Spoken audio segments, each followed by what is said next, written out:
Donc, Marc 2, 1 à 12.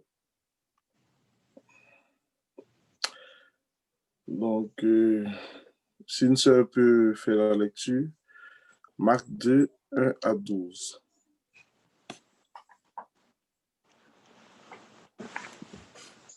Marc 2, versets 1 à 12. Oui. Je lis la parole de Dieu. Quelques jours après, Jésus revint à Capernaum.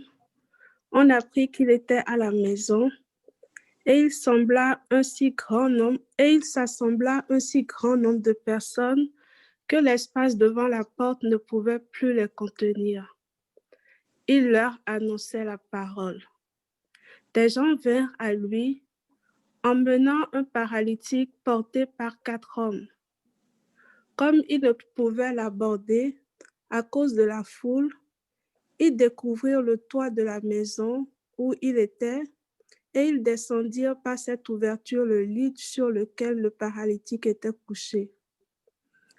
Jésus, voyant leur foi, dit au paralytique, « Mon enfant, tes péchés te sont pardonnés. » Il y avait là quelques scribes qui étaient assis et qui se disaient au-dedans d'eux, « Comment cet homme parle-t-il ainsi? Il blasphème. Qui peut pardonner les péchés si ce n'est Dieu seul? » Jésus, ayant aussitôt connu par son esprit ce qu'ils pensaient au-dedans d'eux, leur dit, « Pourquoi avez-vous de telles pensées dans vos cœurs? Lequel est le plus aisé, de dire au paralytique, tes péchés sont pardonnés, ou de dire, lève-toi, prends ton lit et marche?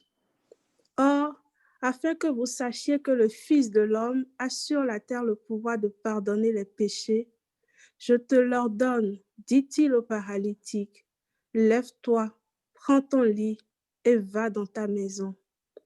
Et à l'instant, il se leva, prit son lit et sortit en présence de tout le monde, de sorte qu'ils étaient tous dans l'étonnement et glorifiaient Dieu, disant, nous n'avons jamais rien vu de pareil. Amen, amen, amen. Nous n'avons jamais rien vu de pareil. Alléluia. Et en cette fin d'année, nous souhaitons que vraiment de notre bouche sortent ces paroles. Nous n'avons jamais rien vu de pareil. Alléluia. Que le Seigneur nous aide, qu'il accomplisse dans notre vie, dans la vie des uns et des autres, des choses vraiment extraordinaires pour que nous puissions prononcer ces paroles. Nous n'avons jamais rien vu de pareil.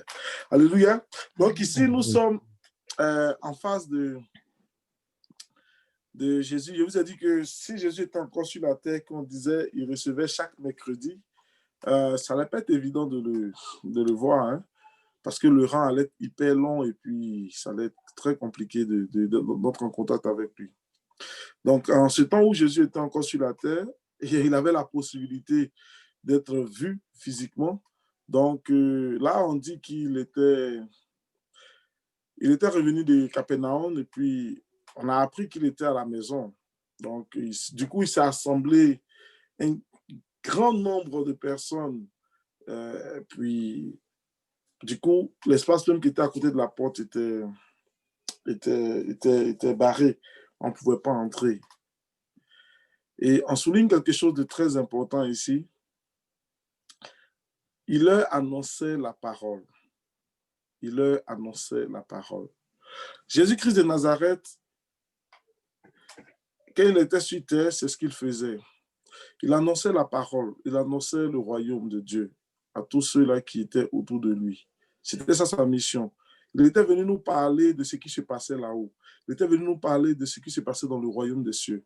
Il était venu nous parler du fait que dans le royaume des cieux, les malades guérissent. Dans le royaume des cieux, les paralytiques marchent. Dans le royaume des cieux, les aveugles voient. Dans le royaume des cieux, les morts ressuscitent. Il était venu annoncer la bonne nouvelle aux malheureux. Il a dit que l'Esprit de Dieu, l'Éternel,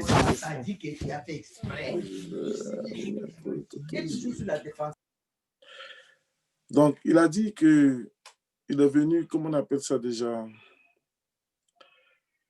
parler du royaume des cieux, comme j'étais en train de le dire, annonçait ce qui se passait vraiment en haut et que dans le royaume des cieux, les malades sont guéris, les paralytiques marchent, les aveugles voient, les morts ressuscitent et les sourds entendent, même les muets parlent.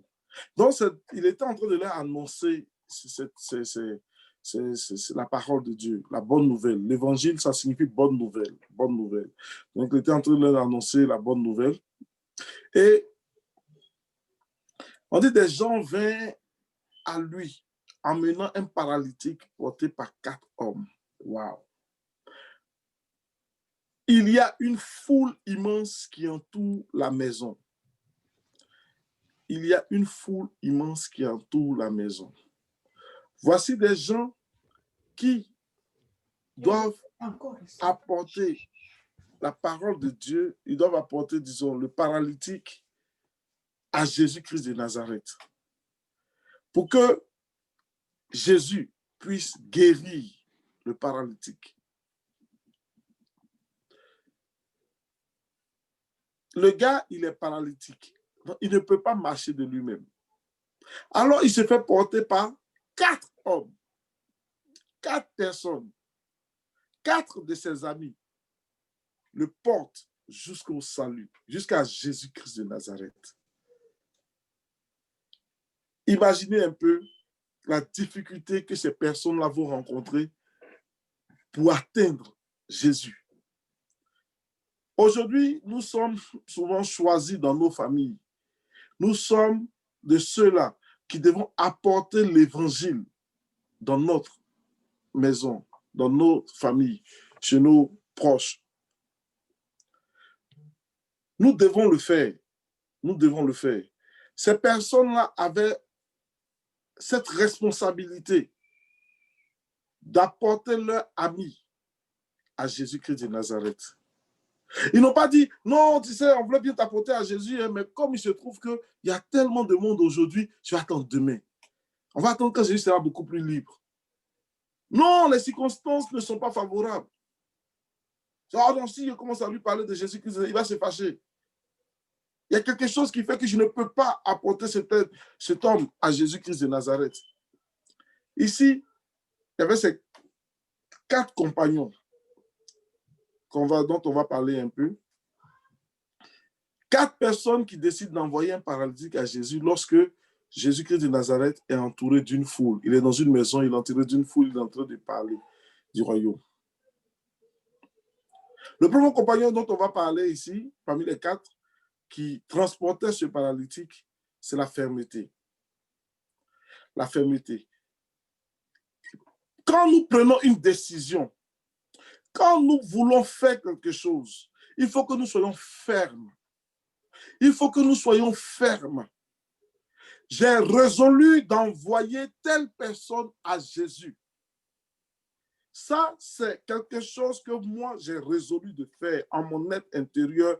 Je suis convaincu que je vais atteindre ma mission. Et ah non, moi, je lui ai parlé, mais il ne veut rien comprendre, donc j'ai laissé tomber. Ah non, moi, je lui ai envoyé l'invitation de la prière, mais il ne m'a pas répondu, donc j'ai laissé tomber. Ah non, la fermeté. Je suis ferme dans ce que je fais. J'entreprends quelque chose de ferme. Quand je prends une décision, je ne la prends pas à la légère. Je ne la prends pas à la légère.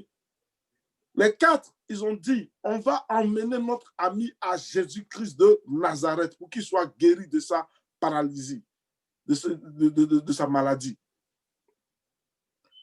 On va le faire.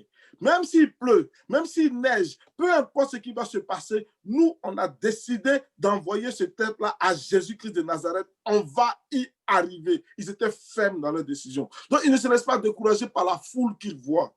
On se rappelle de cette femme qui perdait son sang depuis 12 ans. Elle était ferme dans sa décision. Elle s'est dit en elle-même, si je puis seulement toucher le pan de sa robe, je serai guérie. Peu importe ce que la foule allait être, peu importe le nombre de personnes qui allaient se trouver devant elle ce jour-là, elle était ferme, ferme, ferme. Et elle va avec foi. Elle s'en va braver les difficultés. Ces gens-là, ils s'en vont braver les difficultés. On dit comme ils ne pouvaient l'aborder à cause de la foule, qu'est-ce qu'ils ont fait? Qu'est-ce qu'ils ont fait? Le deuxième compagnon dont je vais parler là, dans le premier, vous pouvez noter pour ceux qui prennent des notes, Tata Paul-Claude est là. Donc, le premier compagnon, c'était la fermeté. Ils étaient fermes dans leurs décisions. Le deuxième compagnon, c'était l'assurance. L'assurance. Vous savez, lorsque vous voulez entreprendre quelque chose, et puis vous n'êtes pas sûr que ça va arriver, vous n'êtes pas sûr de votre action, arrêtez en même temps. Si tu n'es pas sûr, si tu es rempli de doutes, tu ne peux rien faire. Tu ne peux rien faire. Toi-même, tu dois partir, puis tu doutes dans tous les sens. Tu commences à te mettre des idées dans la tête. Il y a plein de choses qui remplissent ta tête et tu es découragé avant même d'avoir commencé. Ça ne sert à rien. Il faut être sûr. La foi, c'est ça. Il faut être sûr que ce que je m'en vais faire là va marcher. Il faut être sûr que quand je m'engage là, je ne pense jamais que je vais échouer. Lorsque je vais envoyer un CV, je dis à ma femme, quand je vais envoyer le CV, ils vont m'appeler et puis je vais réussir. Maintenant, quand je vais réussir, la décision va me revenir. Est-ce que je laisse ce que j'ai pour partir avec eux ou est-ce que comment on appelle ça déjà? Je pars directement avec eux ou bien je refuse leur offre. C'est ça mon but. Je ne dis pas, non, c'est-à-dire que peut-être que ce n'est même pas dans mon programme. Je suis sûr que si j'envoie mon CV, eux, ils vont m'appeler et moi, je vais réussir. Maintenant, ce sera moi de décider. Est-ce que je quitte là où je suis, où je vais? Quand on s'engage dans quelque chose, il faut qu'on soit sûr. Il faut que tu sois sûr. Ces gens-là, ils étaient sûrs que si leur ami avait la possibilité de croiser Jésus, Jésus allait faire le miracle. Cette femme était sûre que si elle touchait le pan de la robe de Jésus, elle allait être guérie. Elle va avec une assurance. Elle ne dit pas, non, peut-être que ça va marcher, peut-être que ça ne va pas marcher, mais j'ai essayé quand même. Non. Frère, ce raisonnement-là, ce n'est pas chrétien. Ce n'est pas chrétien. Tu t'engages dans quelque chose avec la fermeté, tu y vas parce que tu es sûr que ça va marcher. Tu es sûr que ça va marcher. Je suis sûr que ce que je fais va réussir. C'est pour cela que je m'engage dedans. C'est pour cela que je crois que et je m'engage. Je ne vais pas pour essayer de voir si ça va réussir. Non, je suis convaincu que ça va marcher. Il faut vraiment qu'on ait cet esprit-là. Il faut vraiment qu'on développe vraiment cette façon de penser. Parce que si on va avec plein de doutes, si on va pour essayer, si on va pour dire, oh, peut-être que ça va marcher, peut-être que ça ne va pas marcher, rassure-toi, ça va pas marcher. Parce que tu es rempli de doutes. Tu es rempli de doutes. Il faut bannir en toi. Il faut bannir en toi le peu d'incrédulité qui reste encore dans ton cœur. Il faut l'enlever. Tant que tu n'es pas sûr, cherche l'assurance. Cherche l'assurance. Convainc-toi. Je vous ai déjà dit, quand je manque de foi, quand je commence à douter sur un point, je retourne à Exode. Et puis je dis, le Dieu qui a divisé la mer en deux, il est capable de faire ça pour moi. Je suis convaincu. Entre nous, depuis qu'on est sur la terre, vous avez entendu quelqu'un qui a divisé la mer en deux. Mais lui, Dieu, il a fait. Il a fait. Il y a d'autres miracles qu'il a fait. Mais moi, quand je pense à la mer divisée en deux, du coup, ça me rebooste. Ça me rebooste dans toutes les situations. Non, il est capable de le faire. Parce que pour moi, c'est quelque chose véritablement qu'un être humain, où je suis assis ici, n'a pas encore fait. Et il ne fera jamais. On ne parle pas d'un flac. On ne parle même pas d'une tasse.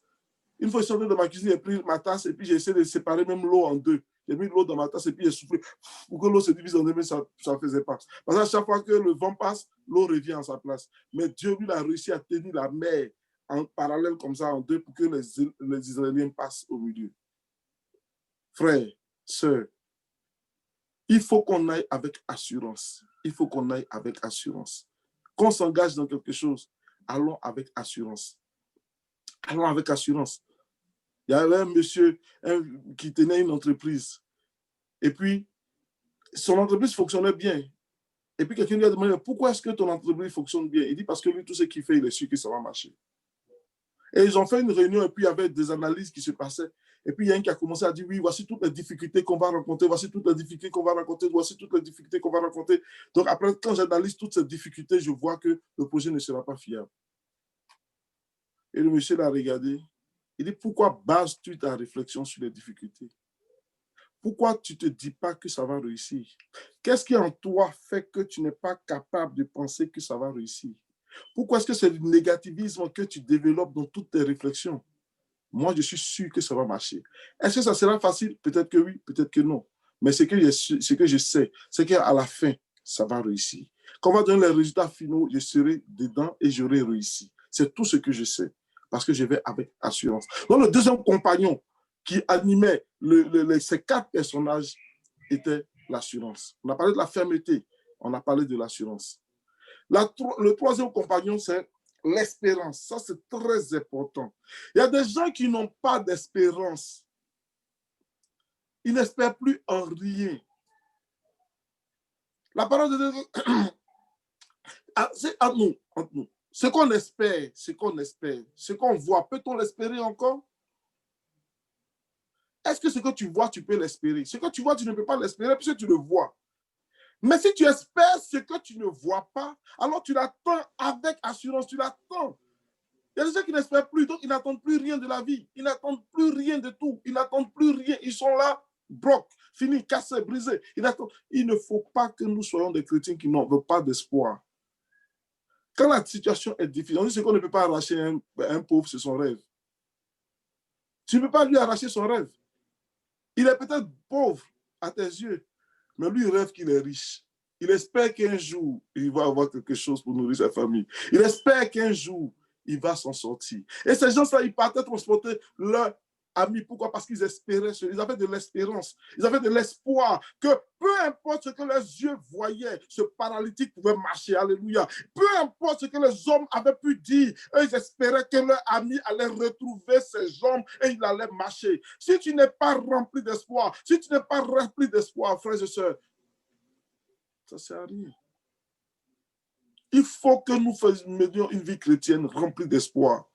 Jésus-Christ de Nazareth veut qu'on soit des chrétiens remplis d'espoir. Des gens qui sont affermis parce qu'ils espèrent en leur Dieu. Il y a des chrétiens qui sont chrétiens, ils n'espèrent même pas qu'ils vont être sauvés. Alors, moi, ça, c'est difficile. Hein? Peut-être que Jésus va me laisser, peut-être non, mais non, je ne sais plus. Aucun espoir. Ils n'ont pas d'espoir. La vie chrétienne est tremblote. Ah non, non, c'est pas... Frère, il faut espérer. L'espérance, Dieu veut qu'on espère. Il veut que tu espères. Espérant contre toute espérance, Abraham, il a espéré. Espérant contre là où on ne peut même plus espérer. Il n'y a plus d'espoir. Le peuple d'Israël a espéré. Moïse a levé le bâton, la mer s'est divisée en deux. Là où il n'y a plus d'espoir, Dieu est capable de faire la différence. C'est quand même lui qui trace le chemin dans le désert. C'est quand même lui qui tape le rocher et puis l'eau coule. C'est quand même lui qui envoie des cailles le lendemain matin quand les gens sont en train de dire oh, on a mangé trop de cailles, on n'a pas fait ça, on n'a pas fait ça. Frères, sœurs, il faut que nous ayons de l'espoir. Je vais dire à quelqu'un ce soir, il ne faut pas te laisser envahir par le découragement. Il ne faut pas te laisser envahir par le découragement. Nous sommes en fin d'année. Tu as regardé, tu regardes ta vie. Tu te dis, depuis les années se succèdent et puis il n'y a rien qui se passe. Depuis les années se succèdent et puis rien ne change. Tes sujets de prière restent souvent, comme tu peux penser, sans réponse. Frère, sœur, ne te décourage pas. Garde espoir. Garde espoir. Le Seigneur n'abandonne pas ses enfants et ne t'abandonnera pas. Il faut que tu ailles avec ces attitudes-là. La fermeté, l'assurance, l'espérance. Ensuite, ces trois-là, ils n'ont pas simplement espéré. Non. Je peux m'asseoir chez moi ici et puis j'espère. Hein. Oh ouais, j'espère qu'il va pleuvoir demain. Oh, j'espère que... Non, ils n'ont pas fait ça. Ils sont allés démontrer cela. Ils sont allés démontrer. Le quatrième ami, c'est la démonstration. Il faut démontrer ce en quoi tu crois véritablement. Il faut démontrer ce que tu veux faire. Tu es ferme dans ce que tu veux faire. Tu es sûr que ça va marcher. Tu espères que cela va avoir un résultat positif. Alors tu te lèves et puis tu vas. Alléluia. Tu ne t'assois pas. Ils ne se sont pas assis. Ah oui, non, mais tu sais, si Jésus peut guérir mon ami, hein, tu sais, le paralytique là, oui. Ouais, Jésus peut le guérir. Ouais, Jésus le fait, hein, il peut guérir les gens. Hein, bon. Non, ils n'ont pas fait ça. Ils se sont levés. Ils se sont levés.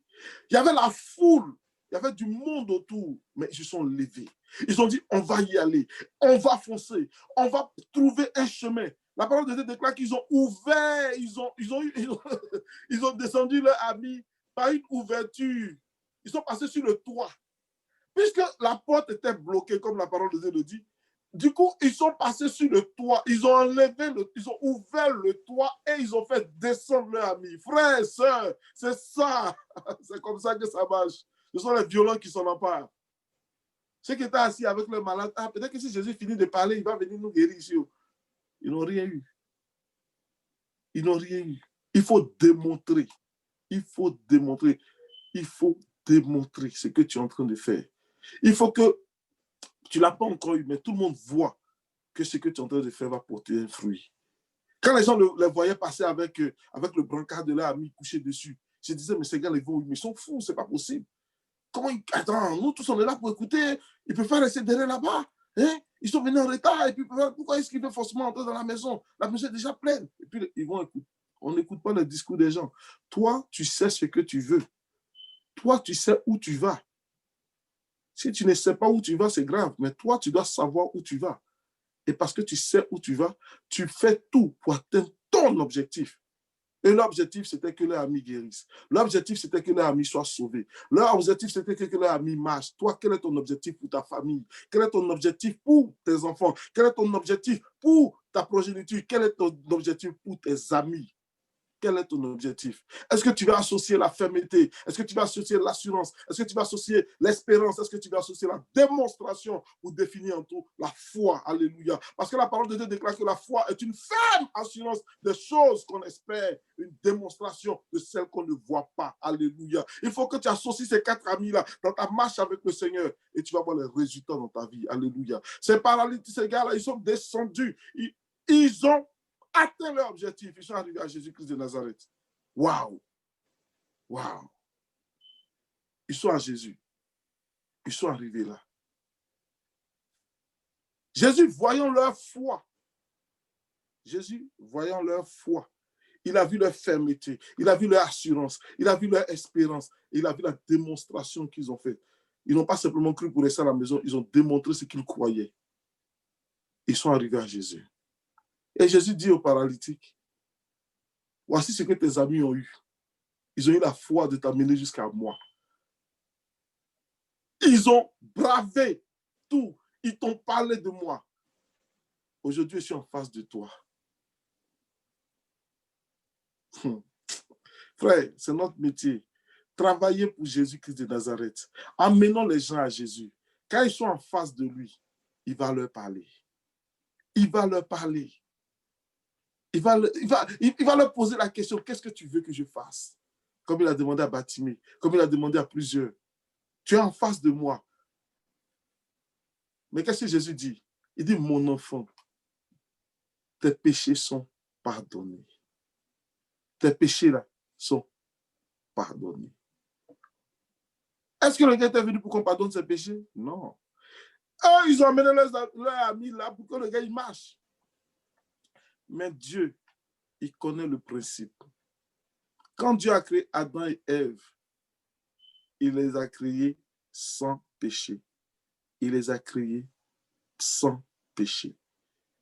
Lorsque Adam et Ève ont péché, alors les maladies, les problèmes, les paralysies, le cancer, le sida, toutes les autres maladies sont entrées chez les humains. La mort, c'est la conséquence du péché. Le Seigneur est clair. Car le salaire du péché, c'est la mort. Il dit toujours aux gens, on meurt parce qu'on a péché. Jésus, il n'a pas péché, donc il ne devait pas mourir. Il est mort parce qu'il a pris sur lui nos péchés. La mort, son salaire, le péché, son salaire, c'est la mort. Jésus dit, mon enfant, tes péchés sont pardonnés.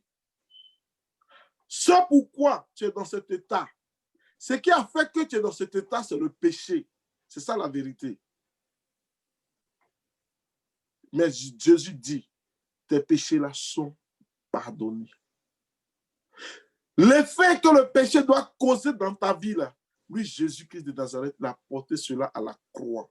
Il dit, tes péchés sont pardonnés. Le problème avec certaines personnes, c'est qu'elles n'acceptent pas cette parole, tes péchés sont pardonnés.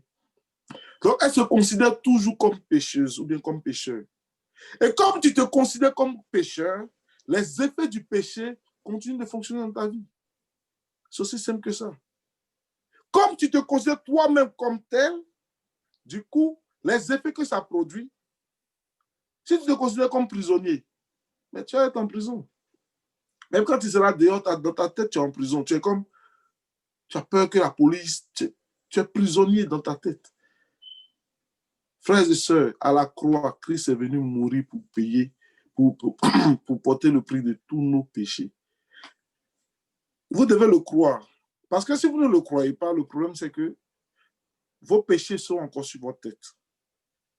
Il n'a pas payé le prix de ton péché d'avant seulement. Il a payé le prix de ton péché d'avant, de maintenant et de ce que tu as fait demain. Parce que s'il n'a pas fait ça ainsi, il faut te rappeler qu'il est venu mourir à la croix avant même que tu ne naisses.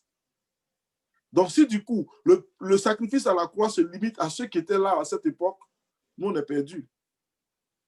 Maintenant, si le sacrifice de la croix se limite simplement au fait que Jésus doit venir mourir à chaque fois que tu pêches, il va venir mourir chaque jour, et chaque jour on pêche. Parce que le péché, les gens définissent ça comme « Ah oui, non, moi, je n'ai pas commis d'adultère aujourd'hui. Tu sais, je n'ai pas parlé mal de quelqu'un aujourd'hui. » Non. Le péché, c'est ne pas faire ce que tu peux faire. Ne pas faire le bien que tu peux faire. C'est un péché. Tu peux faire du bien, mais tu ne l'as pas fait aujourd'hui. Il y a certains biens qu'on aurait pu faire aujourd'hui. On ne l'a pas fait. Le péché, c'est ne pas atteindre l'objectif.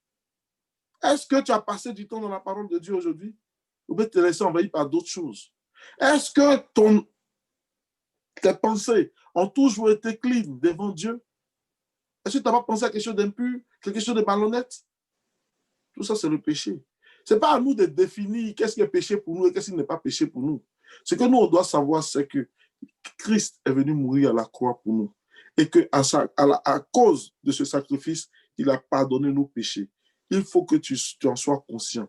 Je suis un chrétien, je suis un pécheur gracié, je suis un pécheur qui a été sauvé. Mes péchés ont été lavés par le sang de l'agneau. Je ne me considère plus comme pécheur. Moi, Sylvain, je ne me considère plus comme pécheur. Est-ce que j'ai fait des erreurs? Bien sûr, j'ai fait des erreurs, mais je ne me considère plus comme pécheur. Je ne suis plus pécheur. Parce qu'à la croix, Christ a pardonné tous mes péchés. Tous mes péchés sont pardonnés. Il dit, mon enfant, tes péchés sont pardonnés. Il faut le croire, il faut l'accepter. Ça a choqué les scribes. Mais comment il peut dire des trucs comme ça, celui-là? Il y avait quelques scribes qui étaient assis et qui se disaient au-dedans d'eux, comment cet homme parle-t-il ainsi? Il blasphème. Qui peut pardonner les péchés si ce n'est Dieu seul? Ce qu'il dit, ce n'est pas faux. Qui peut pardonner les péchés? C'est Dieu seul qui peut pardonner les péchés. Pourquoi? Parce que c'est contre Dieu qu'on a péché. C'est contre lui seul qu'on a péché. C'est contre lui qu'on a péché. Donc, c'est lui seul qui peut nous pardonner. Si moi, quelqu'un a péché contre moi, si quelqu'un m'a fait du tort, ce n'est pas ma femme qui va lui pardonner, ce n'est pas mes enfants qui vont lui pardonner. Il faut que ce soit moi qui lui pardonne. Si moi, j'ai fait du tort à la sœur Karine, c'est à elle que je vais demander pardon. Peut-être que ça a affecté d'autres personnes autour d'elle, mais c'est contre elle que j'ai péché. Donc, c'est à elle que je vais demander pardon et c'est elle qui doit accepter mon pardon. Si tout autour d'elle, tout le monde accepte le pardon, accepte le pardon du pasteur, accepte le pardon du pasteur, accepte le pardon du pasteur, c'est tout ce que les autres peuvent faire. Mais elle doit décider de me pardonner. Et c'est contre Dieu seul qu'on a péché. Et alors, c'est lui seul qui doit nous pardonner. Et qu'est-ce qu'il dit? Il a fait jeter son courroux sur son fils afin que nous on soit pardonnés, afin que nous on soit sauvés. Donc, c'est Dieu seul qui pardonne les péchés. Mais ce que Jésus est en train de leur faire comprendre, c'est que lui, Jésus, il est Dieu. Ce qu'ils disent, ce n'est pas faux. Mais le problème, c'est qu'ils ne reconnaissent pas Jésus-Christ de Nazareth comme étant Dieu. Et Jésus veut leur faire comprendre que lui, il est Dieu, c'est pour cela qu'il pardonne les péchés. Il est Dieu. Il faut savoir que Jésus est Dieu et que c'est lui qui tient notre souffle de vie entre ses mains. Tout jugement lui a été donné. C'est Jésus-Christ qui va nous juger. Il faut le reconnaître comme tel. Il faut le reconnaître comme étant Dieu. Jésus, ayant aussitôt connu par son esprit ce qu'il pensait, au-dedans d'eux, leur dit, je vais aller vite, pourquoi avez-vous de telles pensées dans vos cœurs? Pourquoi est-ce que vous avez de telles pensées dans vos cœurs? On a parlé de ça la dernière fois. Un homme est tel qu'il pense. Tel que tu penses, c'est comme ça que tu es. Quelles sont les pensées de ton cœur? Qu'est-ce que dans ton cœur tu murmures, ou bien tu rumines? Comment tes pensées sont dans ton cœur? Quand il y a une situation qui est là, comment tu penses? Quand le téléphone sonne, à quoi tu penses? Je vous ai déjà raconté ça certainement. J'avais cette manie-là de regarder ma boîte aux lettres et puis il disait encore des de mauvaises nouvelles d'extérieur. Parce que quand tu reçois un courrier, c'est toujours, tu dois payer quelque chose, une facture, whatever. Et le Seigneur m'a dit, mais pourquoi est-ce que toi-même, tu ne penses pas simplement que quand il aura un courrier, c'est une bonne nouvelle qui est dedans? Qu'est-ce qui t'empêche de penser comme ça? J'ai dit, ouais, mais c'est vrai, tu as raison. Hein? Tu as raison. Je peux considérer ça comme de très bonnes nouvelles qui arrivent. Et maintenant, quand je vais voir mon courrier, je ne pense plus que c'est une mauvaise nouvelle. Et puis, depuis qu'elle commence à penser autrement, on reçoit souvent des chèques ou bien des trucs de ce genre. Les factures viendront, c'est sûr, mais au moins, ma façon de penser a changé vis-à-vis de cette boîte aux lettres. Qu'est-ce que vous pensez qui se passe dans votre cœur? Pourquoi est-ce que ces pensées lugubres-là s'accumulent dans notre cœur? Nous devons les anéantir, nous devons les détruire, nous devons les chasser au nom de Jésus-Christ de Nazareth. Ne laissez rien entrer dans votre cœur. Quelque chose qui n'est pas agréable à la parole de Dieu. Quelque chose qui va contraire à ce que Dieu dit de vous. Vous devez chasser cela au nom de Jésus-Christ de Nazareth. Au nom de Jésus, je refuse cette pensée. Non, tu vas échouer. Tu dis, tu es un menteur. Je vais réussir. Tu sais pourquoi je vais réussir? Parce que Jésus-Christ de Nazareth, il est avec moi. Il est avec moi. Si tu ne parles pas, à tes pensées, tu vas penser à des choses abominables, à des choses bizarres. Et du coup, tu vas voir cela se réaliser. Pourquoi avez-vous de telles pensées dans vos cœurs? Il dit, lequel est plus aisé de dire au paralytique, tes péchés sont pardonnés, ou de dire, lève-toi, prends ton lit et marche. Qu'est-ce qui est plus aisé? De lui dire, tes péchés seront pardonnés. Ou bien, parce que lève-toi et marche, on s'attend à un résultat concret, un résultat physique. On doit voir la personne se lever et marcher. Mais tes péchés seront pardonnés, c'est quelque chose de spirituel. Non, on ne voit pas. Donc moi, je peux dire à n'importe qui ici, tes péchés sont pardonnés, whatever. Mais lève-toi et marche, ça prend une autorité. Une autorité qui va redresser les jambes du monsieur. Ça prend une puissance qui va amener à réalisation ce que ta bouche a dit. Waouh! Lève-toi et marche. La parole de Dieu, on dit la parole de Dieu ne revient pas à lui sans accomplir ce pourquoi il était envoyé. Si c'est Dieu qui a parlé, sa parole aura un effet. Est-ce que nous croyons la parole de Dieu? Est-ce que nous croyons ce qui est écrit? Si nous croyons ce qui est écrit, nous allons percevoir les résultats. Alléluia. Et je suis tellement heureux. Parce que la plupart du temps, je perçois les résultats de la parole de Dieu. Je dis, Seigneur, tu es fort. Parce que ce que tu as promis, ce que tu m'as dit, ce que tu as annoncé est en train de se réaliser. Alléluia. Ah, Seigneur, tu es trop fort. Lève-toi, prends ton lit et marche. Il dit, oh, afin que vous sachiez que le Fils de l'homme a sur la terre le pouvoir de pardonner les péchés. Jésus-Christ de Nazareth a le pouvoir de pardonner nos péchés. Peu importe la qualité, la quantité de péchés que tu as eu à faire, il est capable de dire que tes péchés sont pardonnés. Est-ce que tu le crois? Jésus-Christ de Nazareth a ce pouvoir sur ma vie. Il a ce pouvoir de pardonner mon péché.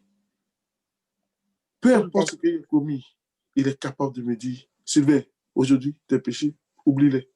Et quand Dieu pardonne, il oublie. Dieu ne pardonne pas comme nous on pardonne.